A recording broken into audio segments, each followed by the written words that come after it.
Prezident İlham Əliyev cənablarının sərəncamı ilə Dövlət Şəhərsalma və Arxitektura Komitəsinin səlahiyyətlərinin artırılmasından sonra paytaxtda aparılan tikintilərin normativ qaydalara uyğunlaşması, Bakı şəhərinin ümumi baş planı ilə əlaqələndirilməsi istiqamətində mühüm addımlar atıldı. Komitə rəhbərliyinin qısa zaman ərzində işlək vəziyyətə gətirdiyi tikinti qaydalarının və tikintiyə icazənin sadələşdirilməsi sadə vətəndaşları sevindirsə də, bu sahədə əvvəllər böyük miqdarda vəsaitlər qazanan bəzi rayon icra hakimiyyətlərinin heç də ürəyindən olmadı. Hələ də bəzi icra hakimiyyətlərinin başçıları səlahiyyətlərindən sui-istifadə edərək qanunsuz tikintilərə şərait yaradırlar. Yeni Gündem xəbər verir ki, qanunsuz tikintilərə yaşıl işıq yandıran dövlət qurumlarından biri də Xətai rayon icra hakimiyyətinin başçısı Rafiq Quluyevdir.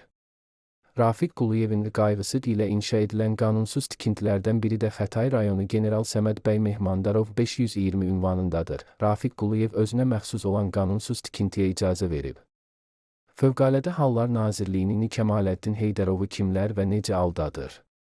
Anar Quliyev və Eldar Əzizov hara baxır? Qarşı tərəfin mövqeyini dərc etməyə hazırıq.